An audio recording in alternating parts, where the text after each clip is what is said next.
1796 की गर्मियों की एक अनोखी शाम जब फिलाडेल्फिया की गलियों में एक गहरा सन्नाटा पसरा हुआ था। हर तरफ खामोशी ही खामोशी थी, लेकिन इस खामोशी के बीच एक घर ऐसा भी था जहां कुछ ही देर में सब कुछ बदलने वाला था।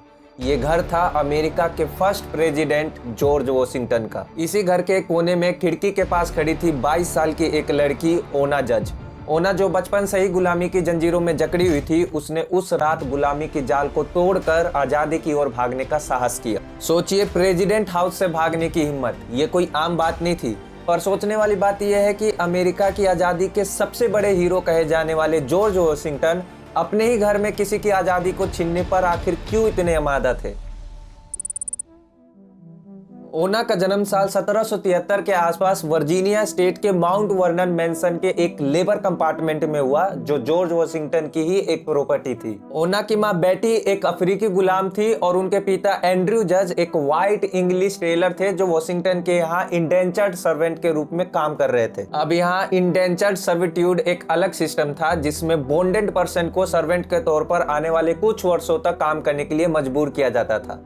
हालांकि ये व्यवस्था गुलामी से अलग थी और एक समय के बाद वो व्यक्ति इस बॉन्ड से आजाद हो जाता था। इस तरह ओना का वंश यूरोपीय था और यही वजह थी कि ओना को बाकी अफ्रीकी गुलामों के मुकाबले ज्यादा सुविधाएं मिली हुई थी। हालांकि ये सुविधाएं उनकी मां बेटी को नहीं मिली हुई थी, क्योंकि वो अफ्रीकी मूल की थी। अब यहाँ एक इंटरेस्टिंग सिनेरियो था। वॉशिंगटन के यहाँ ओना का जन्म हुआ और उनके पिता एंड्रयू एक इंडेंचर्ड सर्वेंट थे, कोई गुलाम नहीं। पर इसके बावजूद ओना पर उनके पिता का कोई लीगल राइट नहीं था। ऐसा इसलिए क्योंकि ओना की मां बेटी वॉशिंगटन की पत्नी मार्था के एक्स हस्बैंड डेनियल कस्टिस की गुलाम थी। इस तरह इवेंचुअली ओना और उनकी मां बेटी पर डेनियल कस्टिस का लीगल राइट था।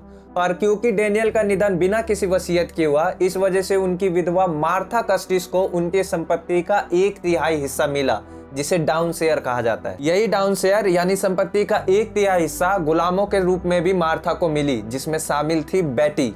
यही वजह है कि 1759 में जब मार्था ने जॉर्ज वॉशिंगटन से शादी की, तो बेटी भी डाउन शेयर के रूप में मार्था के साथ माउंट वर्नन आई। इस तरह बेटी और उसकी सभी संतानें, जिसमें ओना भी शामिल थी, मार्था की लीगल गुलाम थी। कहानी में आगे बढ़े तो साल 1783 में जब ओना लगभग 10 साल की थी, तब उसे माउंट वर्नन के लेबर कंपार्टमेंट से मैंसन हाउस में लाया गया, जहां उसे मार्था वॉशिंगटन की पोती नेली कस्टिस के एक खिलौने के तौर पर चुना गया। मतलब ओना अब एक जीती जागती गुड़िया बन गई थी। हालांकि बाद में ओना को मार्था वॉशिंगटन के पर्सनल सर्वेंट के तौर पर चुना गया। क्या आप इमेजिन कर सकते हैं, फर्स्ट लेडी ऑफ अमेरिका की पर्सनल सर्वेंट एक बच्ची थी। जब 1789 में जॉर्ज वॉशिंगटन प्रेसिडेंट बने, तब ओना और अन्य कुछ गुलामों को वर्जीनिया से पहले न्यूयॉर्क और फिर फिलाडेल्फिया में स्थित प्रेसिडेंट हाउस में ले जाया गया। हालांकि फिलाडेल्फिया में एक ऐसा कानून था जिसने वॉशिंगटन को चिंता में डाल दिया। फिलाडेल्फिया में वॉशिंगटन से पहुंचने से 9 साल पहले 1 मार्च 1780 को gradual abolition of slavery act पास किया गया, जिसके अकॉर्डिंग फिलाडेल्फिया से बाहरी स्टेट का कोई भी गुलाम फिलाडेल्फिया में 6 महीने से ज्यादा नहीं रह सकता था। अगर कोई बाहरी स्टेट का गुलाम फिलाडेल्फिया में 6 महीने से ज्यादा रह जाए, तो वो अपनी आजादी का दावा कर सकता था। हालांकि वॉशिंगटन पर यह कानून लागू नहीं था, पर फिर भी उस पर दबाव तो बन ही रहा था, क्योंकि बाकी बच्चे बड़े अधिकारी जिन्हें इस कानून से छूट मिली हुई थी, उनके गुलाम जब फिलाडेल्फिया में 6 महीने से ज्यादा रुक जाते, तो वो अपनी आजादी का दावा कर देते और पॉलिटिकल प्रेशर के कारण ये दावा एक्सेप्ट भी कर लिया जाता। इस प्रॉब्लम से बचने के लिए वॉशिंगटन ने एक रणनीति तैयार की। वॉशिंगटन ओना समेत अपने अन्य गुलामों को हर 6 महीने में फिलाडेल्फिया से बाहर भेजता और कुछ दिन बीत जाने के बाद उन्हें वापस फिलाडेल्फिया बुला लेता। और चौंकाने वाली बात तो ये है कि वॉशिंगटन ने इसे इतने गुपचुप तरीके से किया कि किसी को भी इस बात की भनक तक नहीं लगी। ये वॉशिंगटन की उस डार्क साइड को दिखाता है जिसे आज भी बहुत कम लोग जानते हैं। अमेरिका की स्वतंत्रता का प्रतीक माने जाने वाले, फादर ऑफ यूएसए कहे जाना वाला व्यक्ति अगर किसी दूसरे की आजादी को छीनने के लिए इस हद तक जाए, तो ये एक कड़वी सच्चाई को दिखाता है। कहानी में आगे बढ़े तो साल 1796 में George Washington temporary capital Philadelphia के अपने प्रेसिडेंट हाउस से वर्जीनिया जाने की तैयारी कर रहे थे। उनके साथ ओना और अन्य गुलामों को भी वर्जीनिया ले जाया जाना था। ओना के लिए ये एक सुनहरा मौका था, वो मौका जिसकी वो लंबे समय से इंतजार कर रही थी। 21 मई 1796 की रात प्रेसिडेंट हाउस में जब वॉशिंगटन और उनका परिवार डिनर कर रहा था, इसी बीच ओना अपने भागने की योजना को अंजाम दे रही थी। वो चुपके से प्रेसिडेंट हाउस से बाहर निकली और वॉशिंगटन की गुलामी से हमेशा के लिए दूर भागने में कामयाब रही। ओना के भागने का सबसे बड़ा कारण तो ये था ही कि उसे गुलामी की जंजीरों से आजाद होना था। इसके अलावा उसे उस दिन एक और बड़ा झटका लगा। उसे पता चला कि मार्था वॉशिंगटन उसे अपनी सबसे बड़ी पोती एलिजा कस्टिस की शादी में गिफ्ट करने वाली थी। उस समय एलिजा अपने शॉर्ट टेम्पर और गुलामों के प्रति बुरे व्यवहार के लिए फेमस थी। ओना उस समय महज 22 वर्ष की थी जब उसने ये साहसी कदम उठाया। इधर ओना के भागने की खबर जब वॉशिंगटन को पता चली तो वे काफी नाराज हुए। ये उनके लिए व्यक्तिगत अपमान जैसा था। उन्होंने ओना के भागने के सिर्फ 3 दिन बाद ही द फिलाडेल्फिया गैजेट नाम के न्यूज़पेपर में एक रन अवे एडवर्टीजमेंट जारी करवाया, जिसमें ओना को पकड़ कर लाने वाले व्यक्ति को $10 इनाम देने की घोषणा की गई थी। इमेजिन कर सकते हैं, ये सब अमेरिका में हो रहा था, वो भी अमेरिका के पहले राष्ट्रपति जॉर्ज वॉशिंगटन ऐसा कर रहे थे। ओना के पास समय काफी कम था। भागने के बाद उसके सामने सबसे बड़ी चुनौती थी फिलाडेल्फिया से बाहर निकलने की। हर तरफ खतरा ही खतरा था। अगर पकड़ी जाती तो उसे वापस वॉशिंगटन के पास लौटना पड़ता। इन्हीं उलझनों के बीच ओना की नजर पड़ी एक शिप पर। इस शिप का मालिक जॉन बोवेल्स था, एक गोरा आदमी। अब सोचिए उस समय अमेरिका के पहले राष्ट्रपति के आदेश को चुनौती देना कितना खतरनाक साबित हो सकता था। लेकिन जॉन ने सत्ता का साथ देने के बजाय इंसानियत का साथ दिया। उसने ओना को अपनी जहाज में छुपाया और उसे सुरक्षित न्यू हैम्पशायर के पोर्ट्समाउथ पहुंचा दिया। इस नए जगह पर जहां वो किसी को नहीं जानती थी, उसने वहां भी अपनी हिम्मत नहीं हारी। उसके लिए आजाद हवा में सांस लेना ही सबसे बड़ी खुशी थी।